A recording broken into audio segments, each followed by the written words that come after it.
Assalamualaikum warahmatullahi wabarakatuh. Alhamdulillahirrabbilalamin, kita bisa bertemu lagi dalam mata kuliah Ekonomi Makro Islam. Ini merupakan pertemuan ke-9 dan ke-10, di mana kita akan membahas mengenai perekonomian 2 sektor dan perekonomian 3 sektor. Di pertemuan kali ini, di video MOOC kali ini, saya akan mematikan video saya karena agar kita semua bisa lebih fokus kepada materi karena akan ada banyak materi tentang hitungan dan formula serta perhitungan-perhitungan secara matematis. Baik, kita langsung masuk kepada materinya.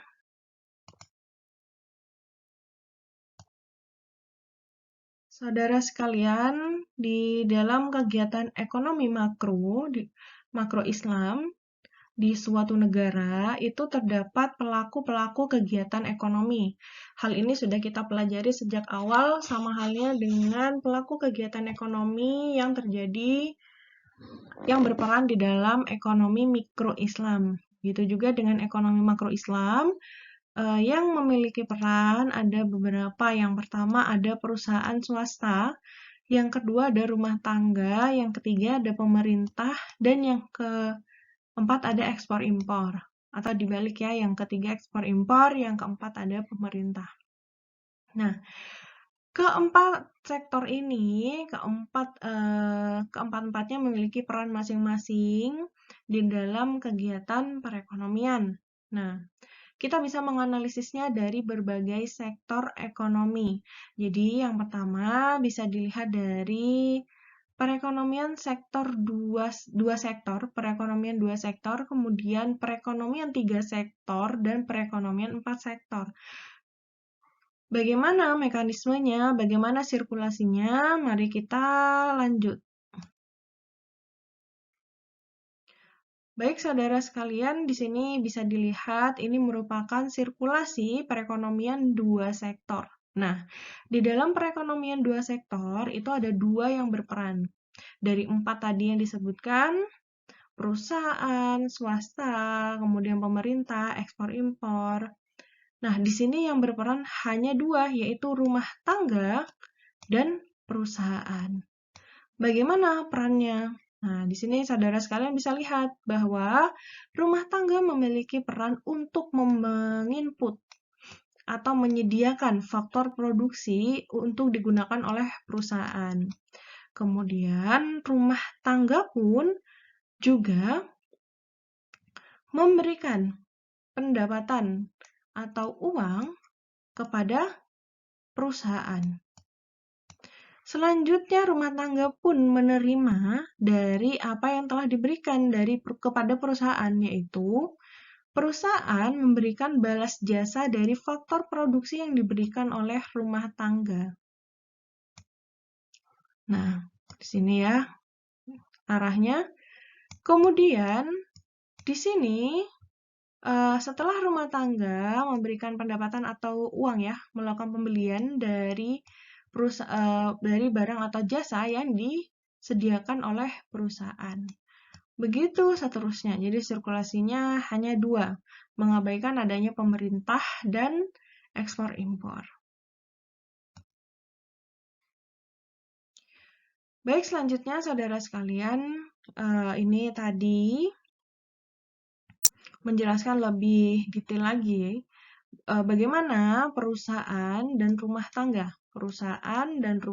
bergerak. Nah, tadi disampaikan bahwasanya rumah tangga itu memberikan input ya. Inputnya berupa apa? Tanah, modal, tenaga kerja, dan kewirausahaan. Kemudian dari apa yang diberikan, maka perusahaan memberikan timbal baliknya, yaitu seperti sewa, upah, profit, dan bagi hasilnya.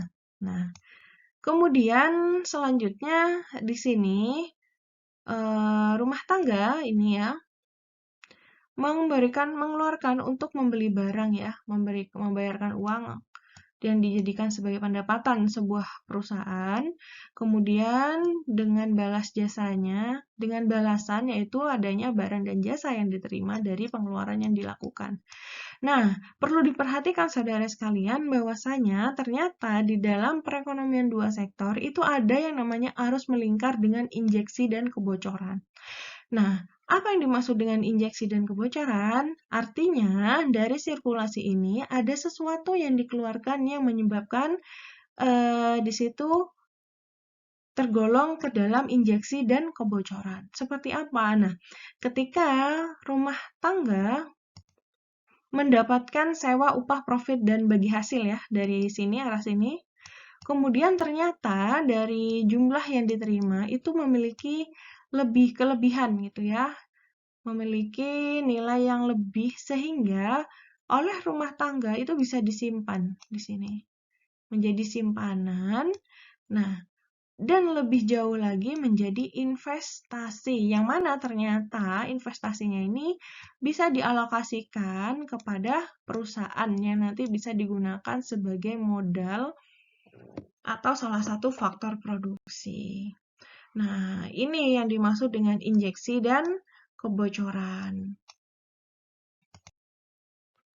Kemudian, di dalam pendapatan nasional di perekonomian dua sektor, saudara sekalian bisa melihat beberapa asumsi di sini dari sudut pandang investasi, konsumsi, tabungan, dan pajak langsung. Nah, di dalam perekonomian dua sektor, investasinya adalah investasi yang autonomus. Artinya apa? Yaitu variabel yang tidak dipengaruhi oleh variabel lain. Kemudian konsumsinya merupakan fungsi linear dan positif dari tingkat pendapatan disposable-nya. Kemudian bagaimana dengan tabungan? Nah, tabungan sama halnya dengan konsumsi. Di dalam perekonomian dua sektor, tabungan adalah merupakan fungsi linear dan positif dari tingkat pendapatan disposable-nya, dan begitu juga dengan pajak langsung, tidak ada pajak langsung di dalam perekonomian dua sektor. Yang artinya, maka pendapatan nasionalnya atau Y sama dengan pendapatan disposable-nya ya, agregat pendapatan disposable-nya. Oke, sebelum kita mempelajari lebih jauh lagi tentang perekonomian dua sektor, kita bandingkan nih dengan perekonomian tiga sektor, agar kita tahu perbedaannya ada di mana perekonomian dua sektor dan tiga sektor. Nah, saudara sekalian, kalau dua sektor tadi hanya ada rumah tangga konsumsi dengan rumah tangga produksi. Ada perusahaan dengan rumah tangga ya. Nah, di sini di perekonomian tiga sektor ada peran pemerintah di sini. Di tengah. Di antara rumah RTK, kita singkat RTK dan RTP-nya. Nah, pemerintah di sini memiliki banyak peran juga ya. Ada restribusi dan jasa pemerintah terhadap rumah tangga konsumsi dan jasa tenaga kerja serta pajak. Kemudian untuk rumah tangga produksinya, jasa pemerintahnya berupa pajak dan produksi barang dan jasa.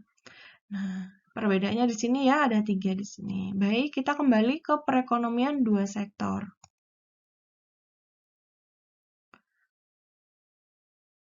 Nah, sebelum kedua sektor lagi, ternyata di sini ada perekonomian 4 sektor. Nah, perekonomian 4 sektor di mana yang berbeda? Di sini ada rumah tangga, oke. Barusan ada pemerintah di perekonomian 3 sektor. Ada perusahaan atau rumah tangga produksi. Nah, ternyata di sini ada yang namanya luar negeri. Yang dikatakan ini perekonomian terbuka. Kalau sebelumnya perekonomian 2 sektor dan perekonomian 3 sektor itu merupakan perekonomian tertutup ya. Karena belum adanya sektor luar negeri di sini. Nah, ini kalau 4 sektor sudah ada yang luar negeri. Oke. Perannya yaitu tadi adanya impor dan ekspor, tentu saja berpengaruh terhadap pendapatan nasional atau perekonomian secara nasional. Nah, kita akan pelajari nanti di bab perekonomian 4 sektor sendiri. Dan di sini saudara sekalian, seperti yang sudah disampaikan sebelumnya, perekonomian dua sektor itu merupakan perekonomian tertutup yang tidak mengenal hubungan dari pihak luar negeri, seperti misalkan perdagangan ekspor dan impor, dan tidak ada juga transaksi belanja negara, sehingga di dalam perekonomian dua sektor hanya ada konsumsi rumah tangga dan konsumsi swasta. Oleh karena itu, di sini di sisi pendapatan atau Y dan di sisi pengeluaran atau E ya, hanya dibentuk oleh dua bagian, yaitu konsumsi, di sini C ya, ini maksudnya ya, dan investasi. Nah, bagaimana model matematisnya? Nah, di sini bisa dilihat, jika pengeluaran ya, pengeluaran E besar sama dengan C plus I. Apa C tadi? Konsumsi plus investasinya. Ini persamaan pertamanya. Yang kemudian kedua adalah pendapatan sama dengan konsumsi ditambah dengan saving atau tabungan ya. Nah, ini persamaan yang kedua. Baik, saudara sekalian, selanjutnya sesuai dengan teori Keynes, diketahui fungsi dari konsumsi yaitu C sama dengan A plus BY. Nah, di mana nilai A-nya ini merupakan konstanta, sedangkan nilai B ini merupakan marginal propensity to consume. Nah, bagaimana cara menghitungnya MPC? Yaitu delta C, delta konsumsinya dibagi delta Y, atau perubahan pendapatannya. Nah, sedangkan fungsi tabungan yang umum yaitu kita tahu S sama dengan minus A plus SY, atau S sama dengan minus A plus dalam kurung 1 min B dikalikan Y-nya. Nah, di mana nilai S-nya itu sama dengan 1 min B. Ya. Nah, nilai S1 min B sama dengan MPS-nya, yaitu marginal propensity to saving. Dilihat dari delta S per delta Y. Nah, dengan syarat yang harus dipenuhi yaitu jumlah dari MPC-nya dan MPS-nya itu harus sama dengan 1 di sini. Nah, sementara itu, fungsi konsumsi dan tabungan itu dipengaruhi oleh pendapatan disposable. Nah, pendapatan disposable ini dipengaruhi dari pendapatan nasional dikurangi dengan pajak.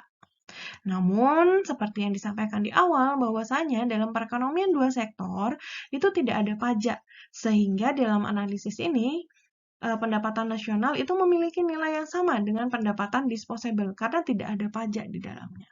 Nah, ini secara matematis dituliskan seperti ini ya.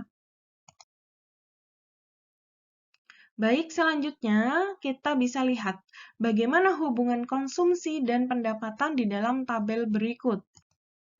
Di dalam tabel berikut, saudara sekalian bisa melihat pendapatan. Di sini ya, ada tabel pendapatan, ada kolom pendapatan, ada kolom pengeluaran konsumsi, ada juga tabungan. Nah, dimulai dari pendapatan 0. Jika pendapatannya 0, maka pengeluaran atau konsumsi itu tidak pernah 0, karena memang seseorang itu harus mengeluarkan sesuatu gitu ya, harus mengeluarkan biaya untuk memenuhi kebutuhan hidupnya. Nah, ketika pendapatannya 0, pengeluaran konsumsinya itu 125, maka tabungannya adalah minus 125, karena tidak ada yang bisa ditabungkan. Tuh. Nah, lalu bagaimana ketika pendapatannya adalah 100? Nah, pendapatannya 100, kemudian konsumsinya adalah 200. Maka tabungannya adalah minus 100. Karena apa? Karena pendapatannya lebih kecil nih daripada pengeluarannya. Nah, kemudian saudara sekalian, di sini ada angka 200. Pengeluarannya 275. Nah, di sini ternyata selisihnya gitu ya, tabungannya itu minus 75. Artinya, saudara sekalian bisa lihat nih dari dua baris ini. Jika pendapatannya naik dari 100 ke 200, ini kan naik 100 ya,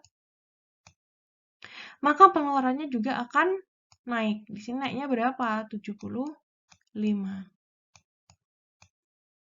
Di sini naiknya 100. Nah. Kemudian kita cari contoh di bawah selanjutnya.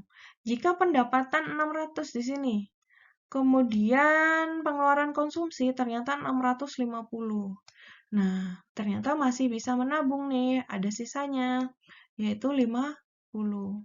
Kalau yang di bawahnya, jika ketika pendapatan itu 700, maka pengeluaran konsumsinya 725. Berapa savingnya? Yaitu 25. Yang artinya, jika pendapatan itu lebih besar daripada C, di sini, jika Y itu lebih besar daripada C, maka tabungannya juga akan lebih besar di sini.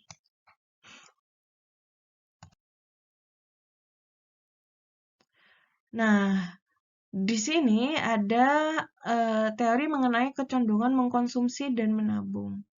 Nah, dilihat dari apa kecenderungan mengkonsumsi dan menabung? Bisa dilihat dari MPC, MPS, APC, dan APS-nya. Apa itu? Mari kita pelajari bersama. Nah, MPC di sini itu merupakan perbandingan antara pertambahan konsumsi dan pertambahan pendapatannya. Nah, rumusnya bagaimana? Yaitu MPC sama dengan delta C per delta Y-nya. Kemudian bagaimana dengan MPS? Nah, MPS ini merupakan, karena ini kodenya S ya, simbolnya S, maka itu saving, menabung, yaitu perbandingan antara pertambahan menabung dan pertambahan pendapatannya. Bagaimana rumusnya? Yaitu MPS sama dengan delta S per delta Y. Baik, saudara sekalian, kita masuk ke contoh ya, biar tidak bingung. Nah, di sini sudah ada kolomnya nih. Saya pakai kuning dulu. Ini ada kolom ya. Ada kolom Y, pendapatan, C, konsumsi, S, saving, dan MPC serta MPS-nya.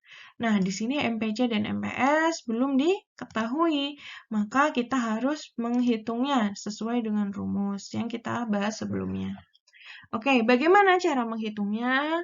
Nah, rumusnya MPC itu tadi kan delta C per delta Y. Maka di sini delta C-nya yang mana? Oke, kita lihat yang C ya. Nah, delta C itu adalah 200 dikurangi 125. Ya. Kemudian per dibagi delta Y-nya. Mana delta Y-nya? Yaitu ini, dikurangi 0. Nah, maka didapatkan angka 75 per 100, yang artinya MPC-nya adalah 0,75. Nah, bagaimana dengan MPS-nya, saudara sekalian? Sama halnya dengan MPC. Oke, kita lihat di sini. Delta S. Nah, delta S-nya berapa? Di sini minus 100 dikurangi dengan minus 125. Ini kan jadinya keluar plus ya. Maka menjadi 25. Kemudian delta Y-nya. Nah, delta Y-nya berapa? Tadi ya, ini 0 dan 100, mohon maaf, 100 dan 0. Maka menjadi 100. 25 per 100 berapa? Yaitu 0,25. Nah, seperti sudah disampaikan tadi, syarat hubungannya antara MPC dan MPS itu adalah sama dengan 1. Yang artinya, coba nih, kita sinkronkan ya. 0,75 ditambah dengan 0,25. Jumlahnya adalah 1. Sesuai ya. Baik, selanjutnya mengenai APC dan MPS. APS ya ini maksudnya ya, mohon maaf. Nah, apa itu APC? APC merupakan perbandingan antara tingkat konsumsi dan tingkat pendapatan. Nah, APC sendiri formulanya adalah cara menghitungnya yaitu melihat konsumsi dibagi dengan pendapatannya. Lalu bagaimana dengan APS? Nah, APS itu merupakan perbandingan antara tingkat menabung dan tingkat pendapatan. Yang artinya rumusnya adalah APS sama dengan S per Y atau dibagi dengan Y. Baik, kita masuk ke contohnya ya, saudara sekalian. Di sini ada ini kolom Y, pendapatan, C konsumsi, S saving, di sini APC ya, ini harusnya ya. APC dan APS-nya. Nah, kita jawab. APC, tadi rumusnya C per Y. C per Y, C-nya berapa? Di sini C-nya adalah 200. Dibagi berapa? Dibagi 100 Y-nya. Maka APC-nya adalah 2. Kemudian APS-nya. APS-nya, S-nya berapa ini yang di sini? Yaitu minus 100. Dibagi berapa Y-nya? Dibagi 100. Maka hasilnya adalah minus 1. Nah, kita lihat syaratnya apakah terpenuhi. Lihat di sini hubungan APC sama APS. Dengan APS itu harus jumlahnya harus 1 ya. Nah, maka APC-nya di sini 2 dan di sini APC-nya minus 1. Kalau dijumlahkan adalah nilainya 1. Berarti memenuhi syarat. Lalu saudara sekalian, kita bisa lihat di sini bagaimana jika ada pertanyaan mengenai fungsi dari konsumsi dan tabungan itu sendiri. Nah, satu persatu kita bahas, yaitu yang pertama mengenai konsumsi. Fungsi konsumsi itu sendiri yaitu C sama dengan A plus BY. A ini apa? C ini konsumsi ya. A ini apa? Yaitu adalah C ketika Y-nya adalah 0. Dan kemudian B itu adalah MPC-nya. Kita sudah pelajari bagaimana cara menghitung MPC itu sendiri, yaitu delta C per delta Y. Nah, lalu bagaimana jika ditemukan data seperti sebagai berikut? Nah, di sini ada Y ada 0, 100, C ada 125 dan 200, dan S ini S, min 125 dan min 100. Oke, kita perhatikan dari yang Y dan C-nya. Kita masukkan saja rumusnya. Yang tadi A itu C ketika 0. Ketika Y-nya 0, maka ini adalah 125. Ditambah, ini plus ya di sini, maka di sini juga plus tandanya. Ditambah dengan BY. Nah, B itu apa tadi? B itu MPC, maka MPC-nya berapa? 0,75. Maka fungsinya adalah C sama dengan 125 ditambah 0,75Y. Lalu bagaimana dengan tabungan? Nah, di sini formulanya adalah S sama dengan minus A plus dalam kurung 1 min B dikalikan dengan Y. Nah, A itu sama ya dengan sebelumnya tadi. Yang B-nya tadi kan MPC. Nah, ini berarti MPS. Ini adalah S ketika nilai Y-nya 0. Oke, kita langsung masukkan saja. Jadi S sama dengan min 125 dari mana? Dari ini, S ketika Y-nya 0.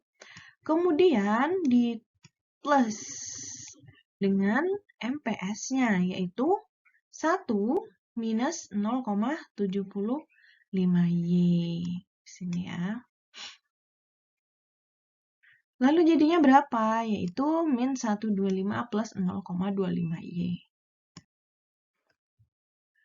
Kemudian kita masuk kepada pembahasan mengenai keseimbangan perekonomian dua sektor. Jadi keseimbangan perekonomian dua sektor kita bisa melihat dari dua sisi ya. Dari pendapatannya, yaitu dari konsumsi dan investasinya, atau dari bocoran dan suntikannya. Atau dalam arti secara matematis, S sama dengan I. Baik, selanjutnya saudara sekalian kita masuk ke dalam contohnya agar tidak bingung ya. Nah, di sini ada contoh di mana di soalnya dijelaskan bahwa dalam perekonomian dua sektor fungsi konsumsi adalah C sama dengan 10 plus 0,8Y dan fungsi tabungan adalah S sama dengan min 10 plus 0,2Y. Nah, seterusnya dimisalkan jumlah investasi yang akan dilakukan pengusaha adalah 30 triliun rupiah. Berdasarkan permisalan-permisalan tersebut, maka lengkapi tabel berikut ini. Nah, ini disuruh dilengkapi tabel-tabelnya. Nah, karena di sini yang diketahui adalah pendapatan nasional dari 0 sampai kemudian 50 sampai dengan 400. Kemudian bagaimana konsumsi rumah tangganya? Kita masukkan formula yang konsumsi ke sini. Kemudian tabungan rumah tangga. Nah, tabungan rumah tangga maka menggunakan fungsi saving. Kita dimasukkan ke sini. Kemudian investasi perusahaan sudah diketahui yaitu sebesar berapa? 30 triliun rupiah. Nah, ini 30 triliun rupiah maka diinputkan ke kolom investasi perusahaan. Lalu bagaimana pengeluaran agregatnya? Nah, seperti yang sudah dipelajari, pengeluaran agregat berarti bagaimana perhitungannya? Yaitu Y sama dengan C plus I. Artinya bahwa nantinya Y-nya itu C plus I. C yang mana ini plus investasinya ini. Maka itu menjadi pengeluaran agregat. Nah, dari kolom tersebut nanti kita lengkapi. Kemudian ternyata di sini ada pertanyaan lain. Apakah yang terjadi jika sektor perusahaan menghasilkan 150 triliun rupiah? Kemudian apakah yang terjadi apabila sektor perusahaan menghasilkan 350 triliun rupiah? Berapa pendapatan nasional pada keseimbangan? Nah, mari kita coba hitung. Di sini, saudara sekalian, sudah saya coba tuliskan agar memudahkan kita melakukan perhitungan, yaitu tadi fungsinya C adalah sama dengan 10 plus 0,8Y. Kemudian, savingnya adalah S sama dengan minus 10 plus 0,2Y. Sedangkan pengeluaran agregat, Y sama dengan konsumsi plus investasi. Oke. Nah, maka kita masukkan saja. Ketika pendapatan nasional adalah 0, maka ini dimasukkan. Y-nya kan 0 ya.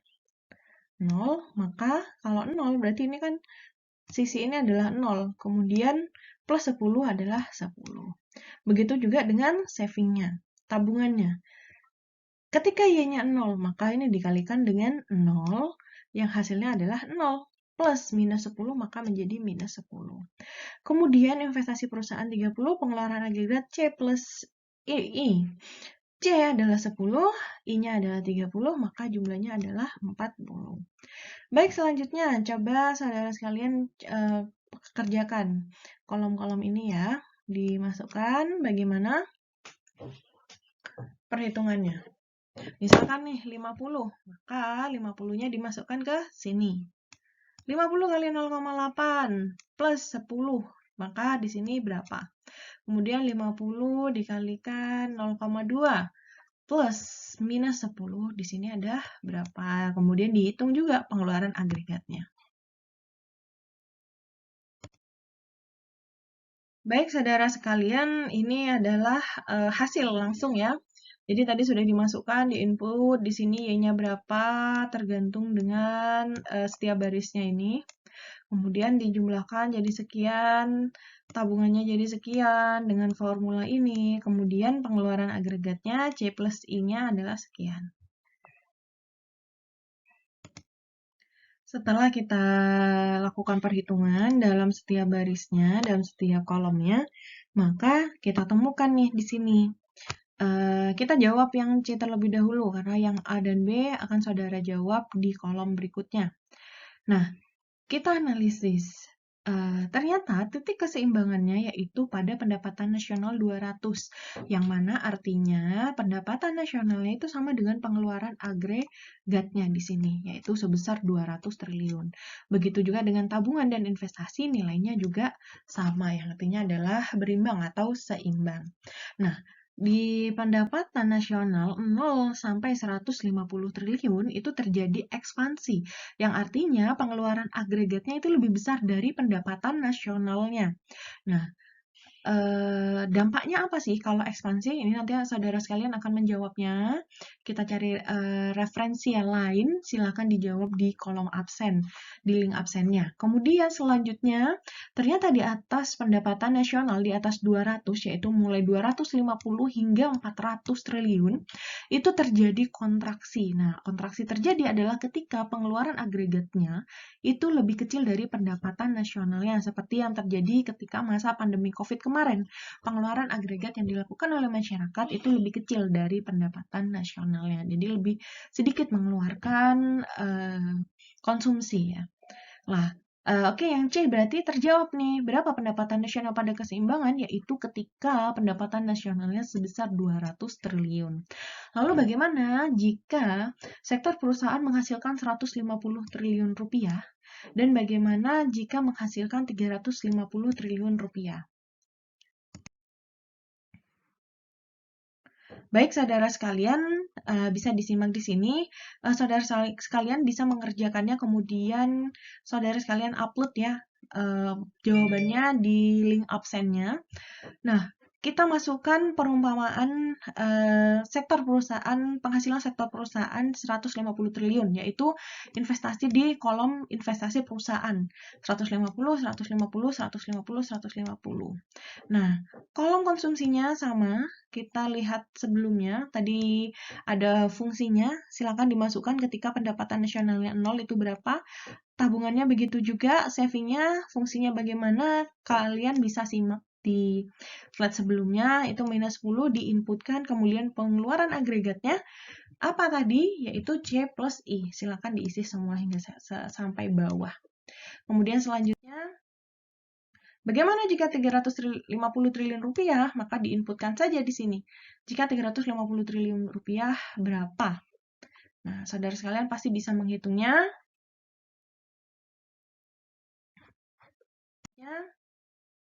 Bagaimana jika 350 triliun rupiah? Maka diinputkan saja di sini.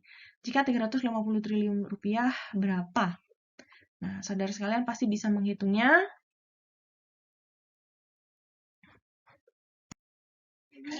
Baik, saudara sekalian, kita sudah berada di ujung materi. Itu tadi paparan mengenai materi perekonomian dua sektor. Jangan lupa untuk mengisi absensi dan mengerjakan tugasnya. Oke, jadi absensi tidak akan bisa diisi jika tugasnya tidak terpenuhi. Jika mengalami kebingungan, maka silakan ditanyakan di grup atau japri langsung kepada saya atau temui saya. Waktu absensi selama 1 minggu, silakan dimanfaatkan dengan sebaik-baiknya. Terima kasih, semoga bermanfaat. Wassalamualaikum warahmatullahi wabarakatuh.